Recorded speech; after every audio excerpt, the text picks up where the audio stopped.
We've all had to deal with changes the last few years, but what's keeping IT remarketing and recycling professionals up at night these days? Welcome to the Circular Future, your access to thought leaders and innovations to help you be a business sustainability champion, even if it's not your core job. I'm your host, Stephanie McLarty, Head of Sustainability at Quantum Lifecycle Partners. 3 years ago, if we were to ask what was top of mind for professionals in ITAD, that's IT Asset Disposition, and electronics recycling, chances are the impact of COVID would have topped that list. And wow, how things have evolved. What's top of mind now? Today, we're joined by two guests who asked this question and have a finger on the pulse of where things are at. Sarah Kim is president of eReuse Services, which hosts the annual Electronics Reuse Conference. Dan Leif is the editorial director at Resource Recycling. He coordinates the content for the yearly eScrap conference. And together, they are partnering since eReuse and eScrap are together in one this year. Welcome, both of you, to the podcast. Great to be here. So, Sarah, I'll start with you. You've been doing this a long time, and you took a different approach this year. What was that? It's a great question. As Dan and I sat down to start working on the agenda this year, we really wanted to take a fresh approach to everything. And so it started off with the eReuse Conference annual survey. And so what we did this year was we brought in all of the eScrap attendees as well and said, okay, tell us what you guys are interested in. What do you want to hear about to help us really understand what our agenda should provide for our attendees this year? Yeah, it was quite an interesting challenge. And we actually, our company, Resource Recycling, we put on 3 different industry events each year. So we've become pretty adept, I guess, at navigating, the changes however they've come, and it's really upended the event space, but I think also created a lot of really good opportunities. And one of that was actually our first conference back in person in 2021 was the first time we partnered with Sarah in the eReuse conference, and that was in Chicago. And it was clear, November 2021, that this industry was really ready to come back together. That event sold out. Probably in hindsight, we should have had a larger space, but it was a really nice problem to have. And then last year we were back at separate events. And a lot of the reason that we have come back together is this industry evolution of companies having a deeper touch point throughout the value chain. So not just focusing on recycling, but also knowing that they need to be in the refurb and device repair space. And if they're not doing it themselves, they at least need to find partners. And that's really what our event is all about, is making those connections so that companies and associations within the industry can really connect with those partners that they need. So in that way, it's kind of a nice metaphor, our partnership itself, I think, showing what's happening in the industry. That makes a lot of sense. Quantum itself is both an e-waste recycler and an ITAD company in Canada, so we have an interest in both the e-scrap and the e-reuse side, and I'm sure many other companies are similar and are looking for regional partners. So was doing one conference together, Sarah, was that part of the feedback you got through the survey? No, we had already decided at that point that we were going to combine back together. It was a feedback that we had gotten over the past year after our 2021 show and throughout 2022. As many people understand, though, there are hotel agreements and already things that had been set up for 2022. So it worked out perfectly that in 2023 we had the opportunity to join forces again. And what were some of the other insights you got from the survey? Well, the survey itself is a really interesting process because we ask people for their recommendations. We then will put together the survey based on those recommendations, and then we have them vote on them. And then it's our job to take a look at that survey results and say, okay, how can we take this concept together as a session and find qualified speakers for it. So it's actually a 3-step process, or maybe even 4. But ultimately, the goal is to try to make sure that we're extracting what is the most valuable information for the attendees, and making sure that we're matching it with a qualified speaker to help them learn more about whatever that topic might be. That sounds like a really great process. And as Dan was mentioning, things have evolved quite a bit. So you're really getting a sense of what's important to people. And then you get them to vote, which tells you more directly what they want to hear about. So what were some of the things, Sarah, that they wanted to hear about? Great question. And you can take a look at our agenda and find out. But as a sneak preview, there's a lot of moving the industry forward and talking about ESG and sustainability goals, as well as the concept of circularity and how really the entire industry fits into that for their customers. How can they, be for the work that they're already doing? How can they show their customers that they're doing that work and prove it to them and help those customers with those sustainability goals? So you'll see some themes throughout the conference that really talks about sustainability, but you'll also see some new things that are emerging in the industry, like solar panels, for instance, or other problematic devices that people are handling. Our goal was to make sure that we were focusing both on the large concept of those problematic devices, but then also digging down into the nitty gritties of some of them. So we'll have a session curated by the U.S. Department of Transportation around batteries. Also, we'll have a panel talking about how to put together and process solar panels. Ultimately, the goal of all of our sessions is to make sure that they're valuable for the attendees, and that they walk away learning something on how to improve their business or partner with somebody that will help them with problems that they can't solve themselves.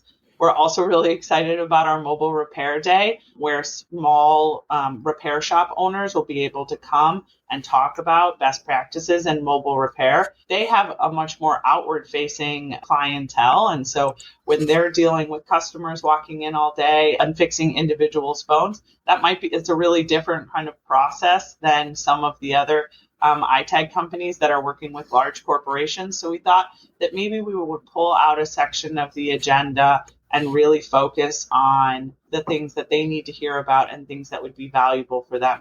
We actually did this at ERC in 2016, so we're really kind of excited to bring it back and have some really good speakers lined up for them.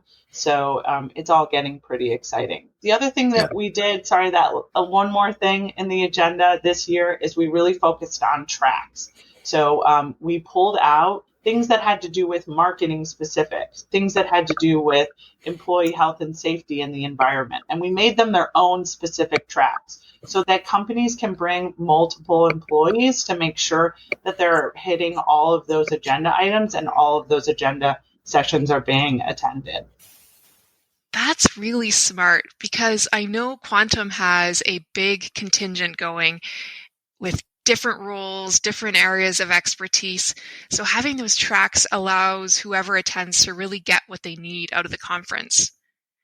Dan, was there anything that really surprised you about the survey results you got back? Yeah, one thing that we got a lot of positive feedback on was some ideas on the survey that were really focused on innovation on the processing line. So the use of robotics we're starting to see across recycling, but some interesting instances on electronics recycling and ITAD operator facility lines themselves. And there's some interesting technology around hazard detection, just automation in general. And that is something that we have focused on in the past, for sure. It's always an important element, but that was really an overwhelming response that we got, was some hunger to hear more of that. And I think that's happening for a few reasons. One is just with workforce kind of struggles where they are, the labor market continues to be tight. And again, across recycling, getting the people that you need to operate a facility is really, really challenging. And then keeping them, that's something that we focused on at our event. each of the last 2 years was, hiring and retaining staff. And we're going to be doing that again in a session this year.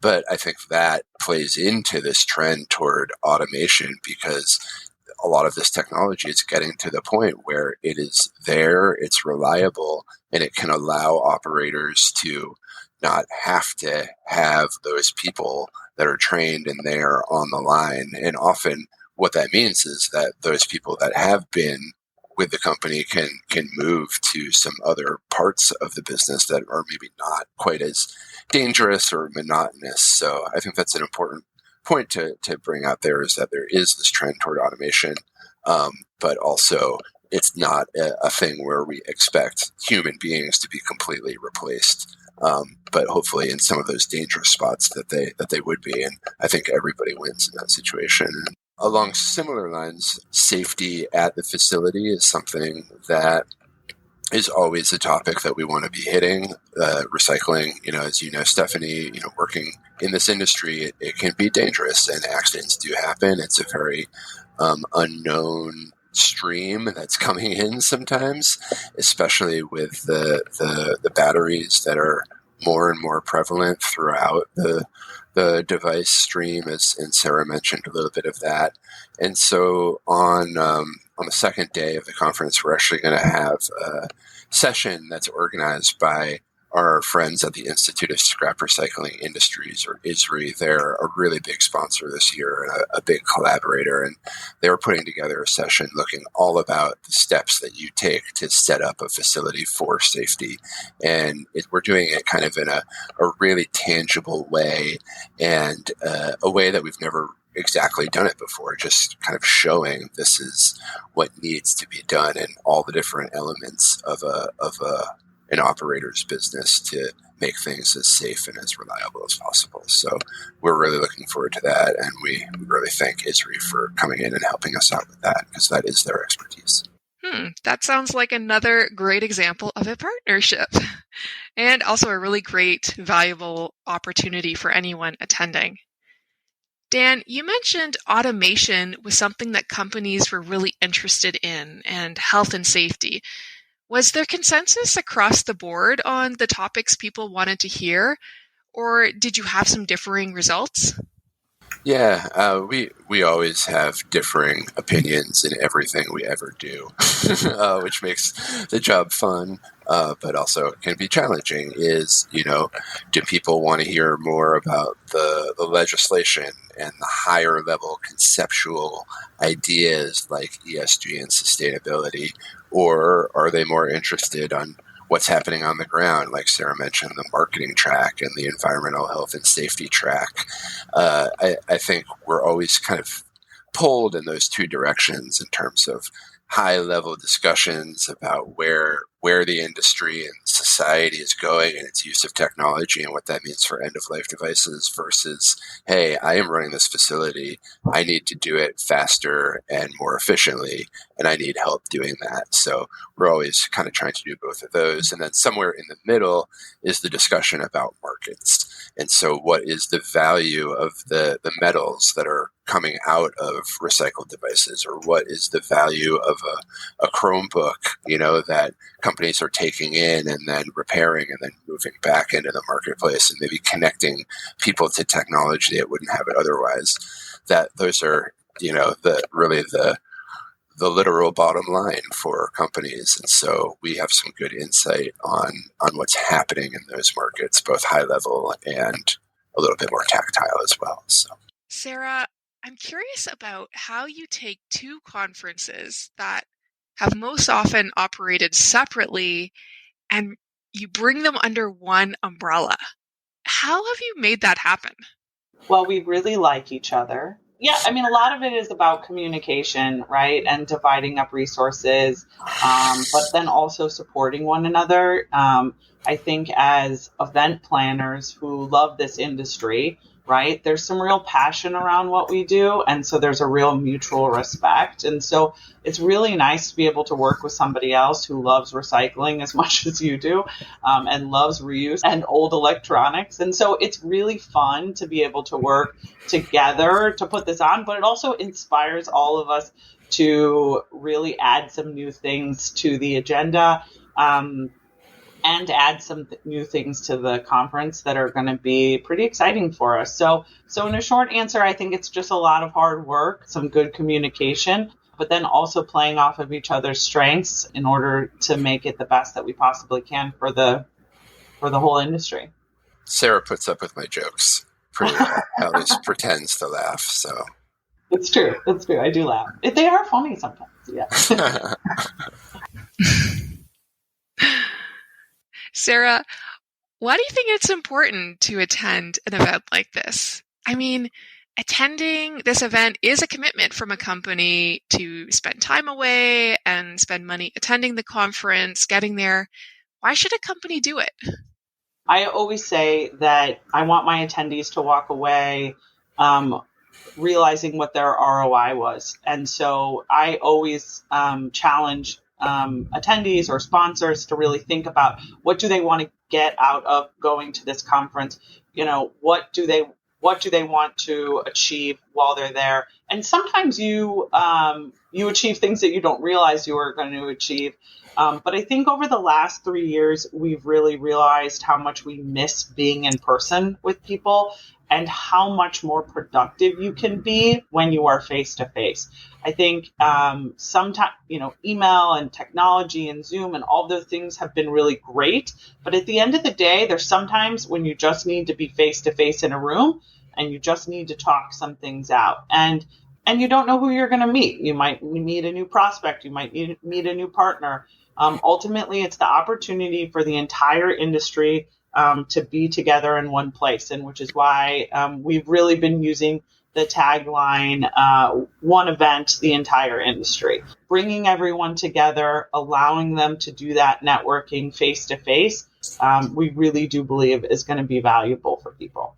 Yeah, it's that notion of collisions coming together, having collisions with people that you may or may not know, and there could be some really great opportunities out of that.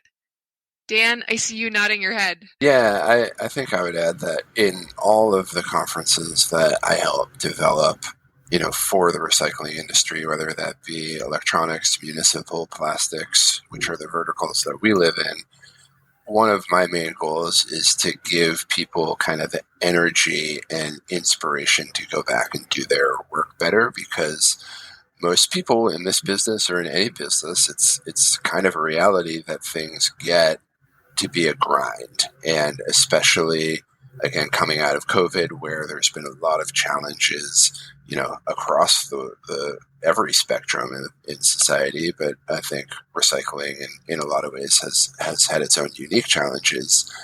And people have worked really, really hard. A lot of companies in this space are, family owned or independent, small, medium-sized businesses. And people get worn out, they get tired. And I think to come to our event and to see, energy that we're trying to bring to the program and some really new ideas and some we're always trying to bring new people to the stage. This year, as you know, Stephanie, we're lucky enough to be doing a live recording of the Circular Future podcast on site, which we're really excited about. And that's just sort of a new, fresh thing. And I think kind of new, fresh, innovative, unexpected. Those are the things that we want to be the driving force of the event. And I think that brings people back to their day-to-day more energized and more able to have those attributes in what they're doing with their own businesses. Yes. We are really excited to do a live podcast recording at the conference. And I like how you put that. It's bringing new energy, new inspiration, fresh ideas in, and who knows what will become of that. Dan, what do you think the future of this space looks like? You're going to have to come to the conference and find out, because that answer is going to be unveiled on stage in a very clear and direct way. Yeah, I think the future of the space is going to be continuing to try to evolve with how the world uses technology. And I think batteries and solar panels are two really good examples in that these are things that are out there in greater numbers in the recovery stream because they're really important to how the world is moving forward. And I think what I expect is that, the recyclers are going to continue to, I think, have some challenges with how things change, but then ultimately evolve. I mean, that's sort of the heart of what recycling and reuse is to take the things that nobody else thinks has much value and find value in. That can come from actual material value, the market worth of what that thing is, but it can also come in terms of being an expert, being a service provider, knowing, hey, this type of device, it has these kind of batteries, so let me help you get them to the right place. And I think that's where technology comes into play.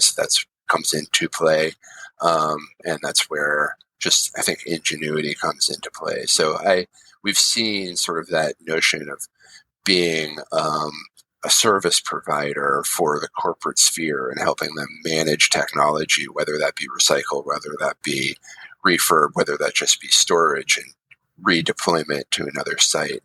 I think that's going to continue to be really, really important. Yeah, I would agree. And it's something we're definitely seeing here at Quantum as well. And by the way, we will put the link to the conference in the show notes so everyone can grab a ticket and come because, as you say, it sounds like these conversations are happening at the conference. URL, just to say it, is eScrapConference.com or eReuseConference.com. Go either way. Get you to the same place. Sarah, you represent more of the ITAD side, the IT Asset Disposition side.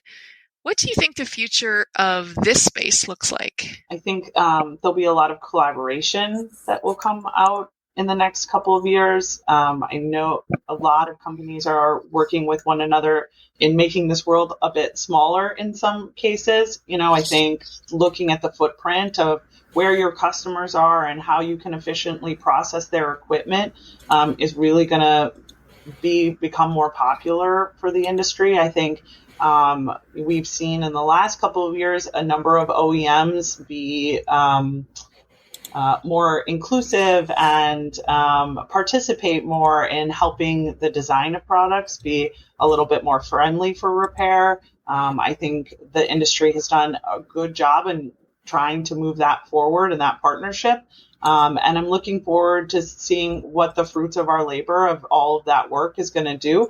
And for really those kind of groups coming together and creating a place where you can repair something yourself, or they're more repairable, or they're designed to be recycled.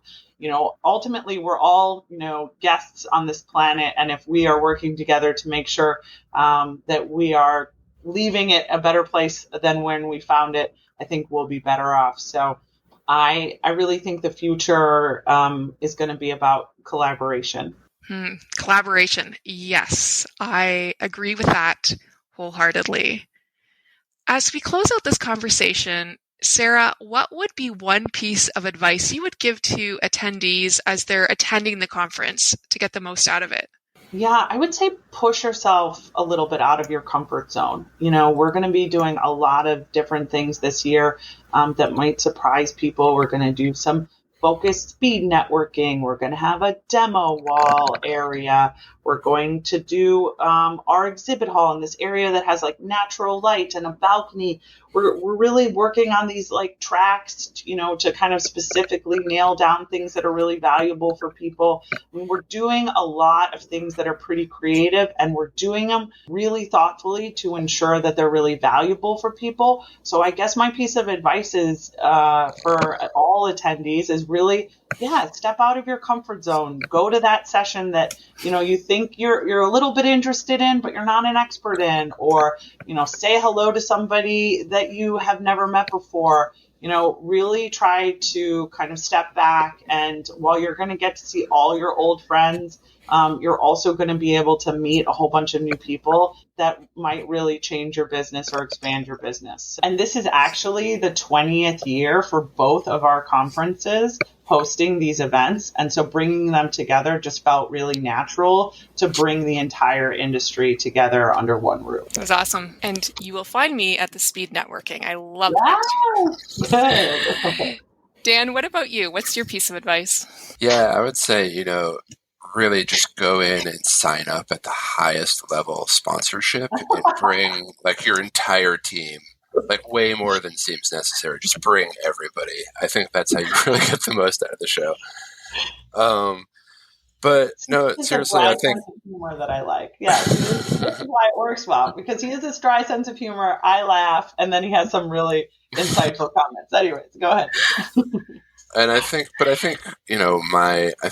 as I've been in the industry and I've gone to a lot of different events, my own personal ethos is just to try to really immerse myself in that event. And, it's easy to just try to be staying up on your day-to-day work, which, we all have to do. But I think it's worth when you go to an event like this, where like it is the entire industry in one place, one event, the entire industry. That's really how we're building it. It is such an opportunity that if you're going, with that openness to connect, like Sarah said, with different people and to have the time and the space to take it all in, I think inevitably you're going to get a lot of insights and connections that maybe you didn't even expect you would.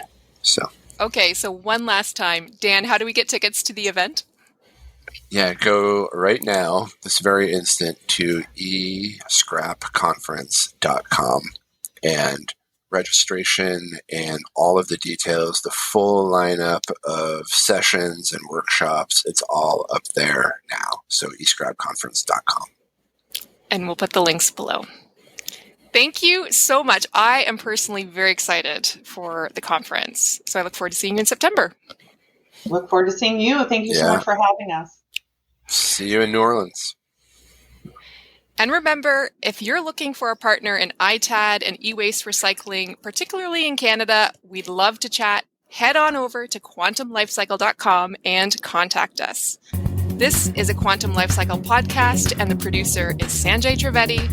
Thank you for being a circular future champion in your company and beyond. Logging off.